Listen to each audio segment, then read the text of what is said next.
Top 5 worst punishments in history. Because why just kill someone if you can turn it into a psychological warfare? Coming up at number 1, we have Scaphism, the Persians' diarrhea death. So the Persians looked at regular execution and said, oh, that's cute. Let's invent a punishment whereby the victim becomes a buffet for every single bug in the ecosystem. So how does it work, you may ask? They'll take the unluckiest guy and strap him inside 2 hollowed wooden boots, one on top and one below, leaving his arms, legs, and head sticking out like a cursed sandwich. They'll force feed the person with milk, honey, and other sweets until he can't take it anymore. What follows is an unstoppable diarrhea. Yeah, nature's betrayal. But the honey doesn't just stop there. They'll rub it all over the exposed skin, face, hands, ass, and every single naked place they can find sticking out of the boot, turning him into a living fly trap. Then they'll float the boat on a swamp, leaving him alive for days, weeks, or even months if the person can survive for that long.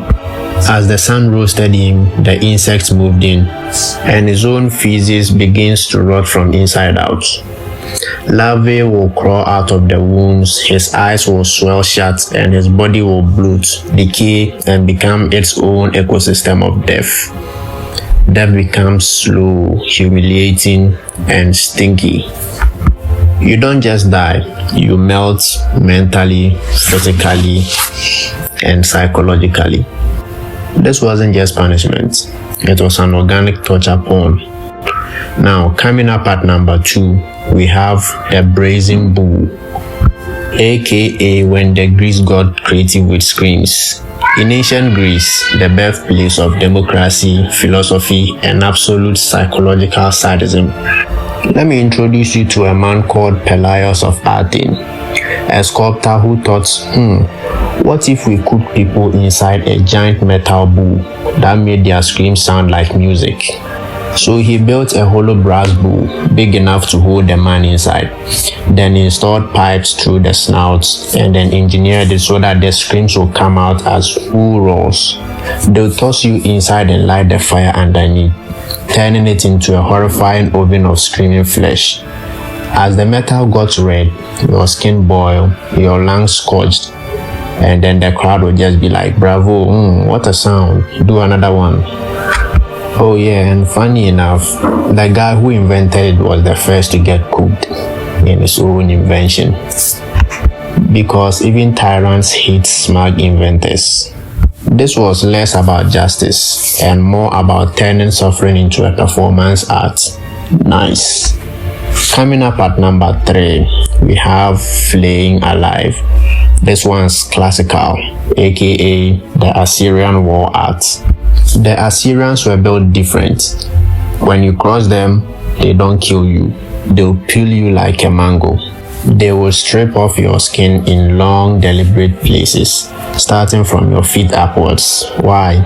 Because that's where most nerve endings are. Each strip tore muscle, fat, and exposing raw pain and humiliation.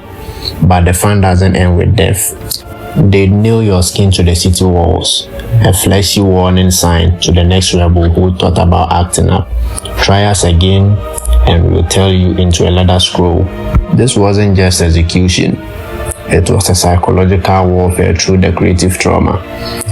Coming up at number 4, we have the Lingchi, also known as the Death by 1,000 Cuts, China's torture symphony.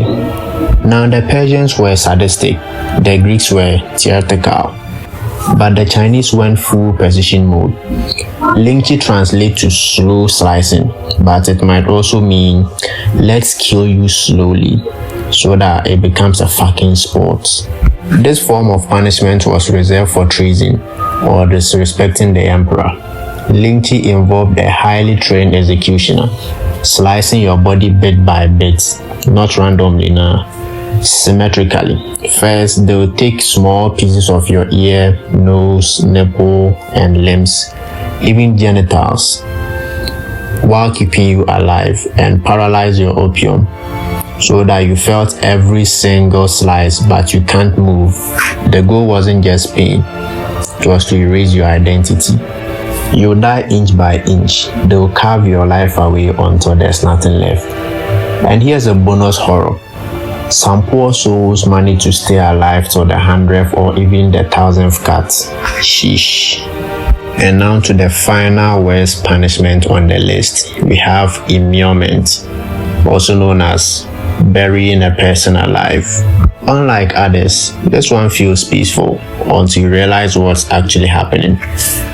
Immurement means getting sealed inside a wall, a room, or a structure with no exits, no lights, no hope. You'd get shoved into a stone compartment, usually sitting or kneeling, and then they'll break you in. No air, no food, no sound, just time. You spend your final hours or days in insane darkness, scratching the walls, begging for mercy, and choking on your own breath. Some monks volunteered for this as a holy sacrifice. Others, like slaves, traitors, or shameful women, weren't given a choice. Immurement wasn't just death, it was a burial in slow motion, and the world forgets you before your heart even stops beating. Modern justice systems hang out fine. Jail time, maybe community service, but back in the day, if you messed up, they'll turn your death into a show, a message, or a grotesque act. So yeah, next time you are grounded or banned from TikTok, just be grateful you weren't born in Assyria.